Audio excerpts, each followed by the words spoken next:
Hi everyone, welcome to knowledge nexus. ఈరోజు మనం చాలా interesting and mind blowing topic గురించి మాట్లాడుకుందాం. అదేంటంటే టైం ట్రావెల్. అసలు భవిష్యత్తులోకి వెళ్ళడం సాధ్యమా? సైన్స్ దీని గురించి ఏం చెప్తుందో డీటెయిల్గా తెలుసుకుందాం. అసలు టైం ట్రావెల్ అంటే ఏంటి? టైం ట్రావెల్ అంటే సింపుల్గా చెప్పాలంటే మనం ప్రస్తుతం ఉన్న సమయాన్ని దాటి పాస్ట్ లేదా ఫ్యూచర్లోకి ప్రయాణించడం. మనకు తెలుసు కదా, లెంత్, విడ్త్, హైట్ అనేవి బేసిక్ డైమెన్షన్స్.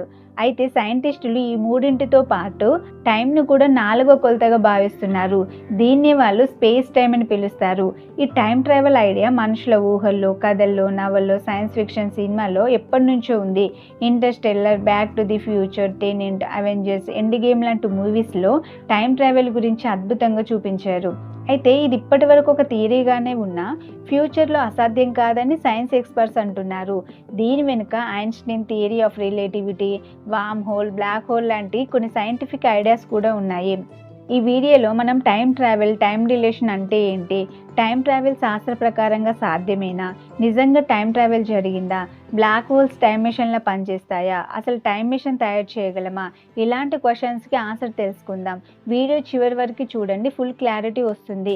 వీడియో నచ్చితే లైక్ చేసి సబ్స్క్రైబ్ చేయండి, మీ ఫ్రెండ్స్కి షేర్ చేయండి. అసలు టైం ఎలా మొదలైంది? టైం ట్రావెల్ శాస్త్ర ప్రకారంగా సాధ్యమా లేదా కేవలం ఊహాజనితమేనా? దాదాపుగా 1380 కోట్ల సంవత్సరాల క్రితం ఈ విశ్వం అంతా ఒక చిన్న బిందు రూపంలో ఉండేదంట. స్పేస్, మ్యాటర్ అన్నీ ఒక పెద్ద పేలుడ్ ఎక్స్ప్లోజర్తో మొదలయ్యాయి. ఆ పేలుడ్ జరిగినప్పుడే టైం, స్పేస్, మ్యాటర్ అన్నీ పుట్టుకొచ్చాయి. అప్పటి నుండి యూనివర్స్ అంతా ఎక్స్పాండ్ అవుతూ వచ్చింది. ఇది ఇప్పటికీ ఎక్స్పాండ్ అవుతూనే ఉంది. దీన్నే మనం బిగ్ బ్యాంగ్ థియరీ అంటాం. టైం ట్రావెల్ నిజంగా సాధ్యమా? టైం ట్రావెల్లో రకరకాలుగా ఉన్నాయి. ఇప్పుడు మనం కొన్ని కోట్ల లైట్ ఇయర్స్ దూరంలో ఉన్న వాటిని కూడా చూడగలుగుతున్నాం.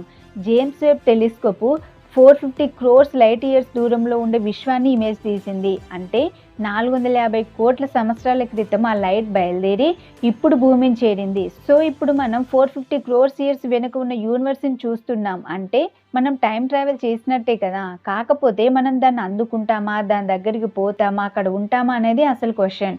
సూర్యుని నుండి లైట్ సెకండ్కి 3 lakhs కిలోమీటర్ స్పీడ్తో బయలుదేరితే అది మన భూమిని చేరడానికి 8 minutes పడుతుంది. సో ఇప్పుడు మనం చూసే సూర్యుడు 8 minutes క్రితం ఉన్న సూర్యుడు. మనం ఎట్ ప్రెజెంట్ సూర్యుని చూడలేము. అవును, 8 minutes క్రితం ఉన్న సూర్యుని మాత్రమే మనం చూస్తున్నాం. అంటే మీరు 8 minutes వెనక్కి వెళ్ళినట్టే కదా. సో మనం ఇప్పుడు ఆ లైట్ స్పీడ్తో కనుక ప్రయాణం చేయగలిగితే టైం ట్రావెల్ చేయొచ్చు. అయితే ఇప్పుడున్న టెక్నాలజీ ప్రకారం లైట్ స్పీడ్ని మనం అందుకోలేము. లైట్ స్పీడ్ కంటే ఎక్కువ స్పీడ్ అనేది ఇంపాసిబుల్. ఎందుకు సాధ్యం కాదంటే ఒక వస్తువు లైట్ స్పీడ్తో ట్రావెల్ చేయాలంటే అది ఇప్పుడున్న స్థితిలో ఉండదు. దాదాపుగా అది ఫోటాన్స్గా, ఇంకా చిన్న చిన్న మైక్రో పార్టికల్స్గా విడిపోతుంది. యూనివర్స్లో చాలా ఎనర్జీ, రకరకాల పరిస్థితులు ఉంటాయి. సో లైట్ ఎలాగైతే పార్టికల్స్ లాగా ఉండి ట్రావెల్ చేస్తుందో అలాగే మనం ట్రావెల్ చేయగలిగితే అది సాధ్యమవుతుంది తప్ప డైరెక్ట్గా ఈ షేప్లోనే వెళ్తామా అంటే మేబీ ఇప్పుడున్న టెక్నాలజీతో అయితే సాధ్యం కాదు. కానీ ఇంకా కొన్ని ఇయర్స్లో టెక్నాలజీ పెరిగితే మాత్రం అది సాధ్యం కావచ్చు. సైన్స్లో ఒక వండర్ఫుల్ థింగ్ ఏంటంటే మీరు ఒకవేళ ఇలా చేస్తే లేదా అక్కడికి పోయి చూడగలిగితే మీ ఫ్యూచర్ ఎలా ఉంటుందో ఊహించుకోగలుగుతాం. అయితే టైం ట్రావెల్ అనేది ఊహల ఆధారంగానో లేదా కంప్లీట్గా బేస్లెస్గానో చెప్పట్లేదు. కొన్ని లెక్కలు, క్యాల్కులేషన్ల ఆధారంగా ఆ మ్యాథమెటిక్స్ని అప్లై చేసుకుంటే ఎస్, టైం ట్రావెల్ సాధ్యమే కదా అనిపిస్తుంది. అయితే మనం దాని దగ్గరికి పోతామా, అది సాధ్యమా కాదా అన్నది సూటిగా చెప్పలేం. కానీ ఈ మ్యాథమెటిక్స్ని మన యూనివర్స్కి లేదా మన భౌతిక ప్రపంచానికి అప్లై చేసుకున్నప్పుడు ఇలా జరిగే అవకాశాలు ఉంటాయని చెప్తున్నారు. కానీ ప్రాక్టికల్గా వచ్చేసరికి ఇలాంటి సిచ్యువేషన్ ఉంటే ఇలా జరిగే అవకాశం ఉంటుందని చెప్పడమే తప్ప కొన్ని విషయాలు ప్రస్తుతం ఇంపాసిబుల్. అందువల్ల థియరిటికల్గా చెప్పగలిగిన వాటికి ప్రాక్టికల్గా ఉండే అంశాలకు మధ్య చాలా తేడా ఉంటుంది. అయితే టైం ట్రావెల్ పాసిబుల్ అవుతుందని చెప్పడానికి కారణం ఏంటంటే మన సైన్స్ చాలా డెవలప్ అవుతుంది. కొందరు శాస్త్రవేత్తలు సైంటిఫిక్ ఫిజిక్స్ ఆధారంగా కొన్ని సిద్ధాంతాలను ప్రతిపాదించారు. వాటి ఆధారంగా టైం ట్రావెల్ పాసిబుల్ అవుతుందని థియరిటికల్గా చెప్తున్నారు. సైంటిస్టులు చెప్పే అలాంటి కొన్ని అంశాలను ఇప్పుడు మనం తెలుసుకుందాం. Albert Einstein theory of relativity. 1905లో ఆల్బర్ట్ ఐన్స్టీన్ గారు స్పెషల్ రిలేటివిటీ ప్రకారం స్పీడ్ పెరిగితే టైం స్లోగా మూవ్ అవుతుంది. ఒక వస్తువు ఎంత వేగంగా కదిలితే దాని లోపల టైం అంత స్లోగా నడుస్తుంది. సమయం స్థలాన్ని కలిపి స్పేస్ టైం అంటారు. ఎగ్జాంపుల్కి మీరు లైట్ స్పీడ్ దగ్గర ట్రావెల్ చేస్తే మీకు టైం స్లోగా పాస్ అవుతుంది. బ్లాక్ హోల్ దగ్గర 10 నిమిషాలు గడిపితే భూమిపై కొన్ని సంవత్సరాలు గడిచిపోయి ఉండొచ్చు. అంటే మీరు ఫ్యూచర్లోకి జర్నీ చేసినట్టే. ఈ కాన్సెప్ట్ని టైం డిలేషన్ అంటారు. అందుకే ఆస్ట్రోనాట్స్ భూమిపై ఉన్న వారితో పోలిస్తే నెమ్మదిగా ముసలి వాళ్ళు అవుతారు. ఇంటర్స్టెల్లర్ సినిమా గుర్తుందా? అందులో ఒక ప్లానెట్ దగ్గర 1 అవర్, ఎర్త్ మీద 7 ఇయర్స్. అదే కాన్సెప్ట్ ఇది. Einstein theory of relativity base చేసుకుని అలా చూపించారు. సో సింపుల్గా చెప్పాలంటే బ్లాక్ హోల్ దగ్గర మీరు కొంచెం టైం గడిపితే ఎర్త్ మీద పెద్ద గ్యాప్ క్రియేట్ అవుతుంది. బ్లాక్ హోల్ దగ్గర టైం ఎందుకు స్లోగా ఉంటుంది? బ్లాక్ హోల్ టైం మిషన్లా పనిచేస్తుందా? నిజంగానే బ్లాక్ హోల్స్ ఉన్నాయి. ఈ మధ్య జేమ్స్ వెబ్ టెలిస్కోప్ కూడా అనేక ఇమేజెస్ తీసింది. బ్లాక్ హోల్స్ అంటే చాలా మాసివ్ గ్రావిటేషన్ పవర్ ఉన్న స్పేస్ ఆబ్జెక్ట్స్. వీటి గ్రావిటీ చాలా బలంగా ఉంటుంది కాబట్టి వాటి చుట్టూ ఉన్న టైం కూడా డిఫరెంట్గా స్లోగా నడుస్తుంది. ఎగ్జాంపుల్కి బ్లాక్ హోల్ దగ్గర టైం స్లోగా ఉంటుంది ఎందుకంటే గ్రావిటీ ఎక్కువగా ఉన్న చోట టైం స్లోగా నడుస్తుంది. బ్లాక్ హోల్ దగ్గర గ్రావిటీ చాలా పవర్ఫుల్గా ఉంటుంది.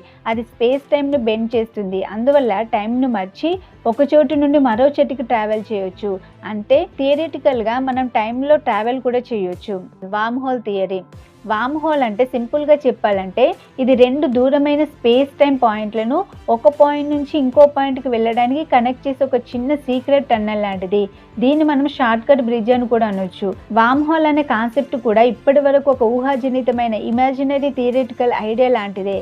కానీ ఇది పూర్తిగా ఊహ కాదు. ఐన్స్టీన్ థియరీ ప్రకారంగా మన యూనివర్స్ కి ఒక కర్వ్డ్ నేచర్ ఉంటుందంట. యూనివర్స్ అంటే ఫ్లాట్ గా లేదు, అదొక కర్వ్డ్ స్పేస్ స్ట్రక్చర్ లో ఉంటుంది. ఇప్పుడు మీరు ఒక పాయింట్ ఏ నుంచి పాయింట్ బికి స్ట్రైట్గా ప్రయాణిస్తే అది చాలా లాంగ్ డిస్టెన్స్ అవుతుంది. కానీ ఇమాజిన్ చేయండి, 2 పాయింట్ల మధ్యలో ఒక షార్ట్ కట్ టన్నల్ ఉంటే అదే కాన్సెప్ట్ వామ్ హోల్. ఎగ్జాంపుల్కి మీరు ఇక్కడ ఉన్నారు, మీరు డెస్టినేషన్కి రావాలంటే ఒక పెద్ద మెలిక తిరిగి రావాలి. కానీ అదే మనం షార్ట్ కట్ వెతుక్కుంటాం కదా, అదే విధంగా వామ్ హోల్ ఉండొచ్చు. ఏ టు బిను డైరెక్ట్గా కనెక్ట్ చేసే సీక్రెట్ టన్నల్ లాగా. ఈ టన్నల్ ద్వారా మనం తక్కువ ఎనర్జీతో తక్కువ టైంలో చాలా లాంగ్ డిస్టెన్స్ ట్రావెల్ చేయగలం అనేది సైంటిఫిక్ అబ్జర్ప్షన్. అంటే ఏంటంటే మనం లాంగ్ జర్నీ చేయాల్సిన అవసరం లేకుండా జస్ట్ ఆ టన్నల్ ద్వారా ఇన్స్టెంట్గా మరో యూనివర్స్కి లేదా ఇంకో గ్యాలక్సీకి లేదా దగ్గరలోని ప్లానెట్కి వెళ్ళే పాసిబిలిటీ ఉంటుంది. ఇవన్నీ సైంటిఫిక్ ఇమాజినేషన్స్, కానీ మ్యాథమెటికల్ థియరీస్ మాత్రం ఇది పాసిబుల్ అవ్వచ్చు అని చెప్తున్నాయి. ఇంకొన్నిసార్లు వామ్ హోల్ వల్ల జస్ట్ సెకండ్లో భవిష్యత్తు లేదా ఫ్యూచర్లోకి వెళ్ళే అవకాశం ఉంటుంది. నోబెల్ ప్రైజ్ విన్నర్ కీప్ థర్నీ గారు వామ్ హోల్ నిజంగా ఉంటే అవే మనం టైం ట్రావెల్ చేయడానికి గేట్వేలో ఉపయోగపడవచ్చు అని చెప్తున్నారు. అంటే ఒకరోజు మనం వర్మ్ హోల్ని సరిగ్గా కంట్రోల్ చేయగలిగితే టైం ట్రావెల్ ప్రాక్టికల్గా పాసిబుల్ అవ్వచ్చు. అయితే శాస్త్రవేత్తలు భావిస్తున్నట్లుగా ఈ వామ్ హోల్ మనకు టైం ట్రావెల్కి మార్గం కావచ్చు, కానీ ఇప్పటి వరకు ఇది కేవలం థియరీ మాత్రమే. సైంటిస్టులు ఇంకా రీసెర్చ్ చేస్తున్నారు. అయితే బ్లాక్ హోల్ దగ్గర వెళ్ళగలిగితే ఆ చివరికి వెళ్తే ఇంకో యూనివర్స్లో తేలుతాం. కానీ బ్లాక్ హోల్కి వెళ్ళాలంటే ఎంత స్పీడ్తో ప్రయాణం చేయాలి? గ్రావిటీ ఎంత అట్రాక్ట్ చేస్తుంది? ఆ గ్రావిటీ అట్రాక్ట్ చేసినప్పుడు నువ్వు ఇలాగే ఉంటావా? అంత మైక్రో లెవెల్ పార్టికల్గా విభజన అయిపోదా? పీస్ అయిపోతాం. బ్లాక్ హోల్కి వెళ్ళే లోపే చిన్న పార్టికల్ కూడా దొరకదు. ఇవన్నీ మర్చిపోయి వెళ్తాము అంటే ఇన్ కేస్ ఫ్యూచర్లో టెక్నాలజీ పెరిగితే గనుక లేదా ఏదో ఒక పార్టికల్ వెళ్ళగలిగితే టైం ట్రావెల్ చేసే అవకాశం ఉంటుందని కొన్ని లెక్కల ఆధారంగా చెప్తున్నారు. టైం మిషన్ నిజంగా పాసిబులా? నిజంగా తయారు చేయగలమా? మన అందరికీ సినిమాల్లో చూసినట్లు టైం మిషన్ ఉంటే ఎంత బాగుంటుందో కదా, కానీ రియల్ లైఫ్లో మాత్రం చాలా కష్టం అంటున్నారు శాస్త్రవేత్తలు. ఎందుకో తెలుసా? టైం ట్రావెల్ చేయాలంటే లైట్ స్పీడ్ కంటే ఎక్కువగా ట్రావెల్ చేయాలి. కానీ అలాంటిది చేయాలంటే ఊహించలేనంత ఎనర్జీ అవసరం అవుతుంది. అది మన దగ్గర ఇప్పుడు లేదు. ఇప్పటి వరకు టైం మిషన్ లాంటిది ఏమీ మనం తయారు చేయలేకపోయాం. మన దగ్గర ఇప్పటి వరకు అలా వర్క్ అయ్యే టెక్నాలజీ కూడా లేదు. జస్ట్ థియరీస్ మాత్రమే ఉన్నాయి. టైం ట్రావెల్ వల్ల వచ్చే కొన్ని పారాడాక్స్లు శాస్త్రవేత్తల్ని పెద్ద కన్ఫ్యూజన్లో పడేస్తున్నాయి. ఎగ్జాంపుల్కి మీరు గతంలోకి వెళ్ళి మీ తాతయ్యను ఆయన పెళ్లి కాకముందే చంపితే మీరు ఎలా పుడతారు? మీ పుట్టుకపై ఎలాంటి ప్రభావం పడుతుంది? ఆ టైప్ డౌట్స్ని గ్రాండ్ ఫాదర్ పారాడాక్స్ అంటారు. బూస్ట్రాప్ పారాడాక్స్ అంటే మీరు ప్రజెంట్ పాటను పాస్ట్లోకి తీసుకెళ్లి చూపిస్తే ఆ పాట అసలు ఎవరు సృష్టించినట్టు. ఇలాంటి విషయాలు టైం ట్రావెల్ సాధ్యాసాధ్యాలపై ప్రశ్నలు కలిగిస్తున్నాయి. స్టీఫెన్ హాకింగ్ గారు పాస్ట్‌లోకి ట్రావెల్ చేయడం అసాధ్యం కానీ, ఫ్యూచర్‌లోకి ట్రావెల్ చేయడం మాత్రం థియరిటికల్‌గా పాసిబుల్ అని చెప్తున్నారు. అంటే భవిష్యత్తులోకి వెళ్ళే అవకాశం ఉంటుంది కానీ, గతాన్ని మార్చడం మాత్రం కష్టమే అన్నమాట. అందుకే ప్రస్తుతం టైమ్ మిషన్ అనేది ఒక సైన్స్ ఫిక్షన్ డ్రీమ్ మాత్రమే. కానీ ఎవరికి తెలుసు ఫ్యూచర్‌లో మనం ఊహించలేని విషయాలు సాధించొచ్చు. నిజంగా ఇప్పటివరకు టైమ్ ట్రావెల్ జరిగిందా? కొందరు టైమ్ ట్రావెల్ చేసినట్లు చెప్పుకున్నప్పటికీ, ఇప్పటివరకు ఎవరు క్లియర్ ప్రూఫ్‌తో టైమ్ ట్రావెల్ చేశారనేది రుజువు కాలేదు. అంటే ఇప్పటివరకు ఏ సైంటిస్ట్ కానీ, ట్రావెలర్ కానీ నేరుగా పాస్ట్ లేదా ఫ్యూచర్‌లోకి వెళ్ళినట్టు కన్ఫర్మ్ అయిన సంఘటన లేదు. కానీ రోజు రోజుకు మారుతున్న సైంటిఫిక్ రీసెర్చ్ చూస్తుంటే ఏదో ఒక రోజు టైమ్ ట్రావెల్ పాసిబుల్ అవుతుందేమో అనిపిస్తుంది. Einstein theory of relativity, worm hole, quantum physics ఇవన్నీ టైమ్ ట్రావెల్ డైరెక్షన్‌లోనే పాయింటర్‌గా చూపిస్తున్నాయి.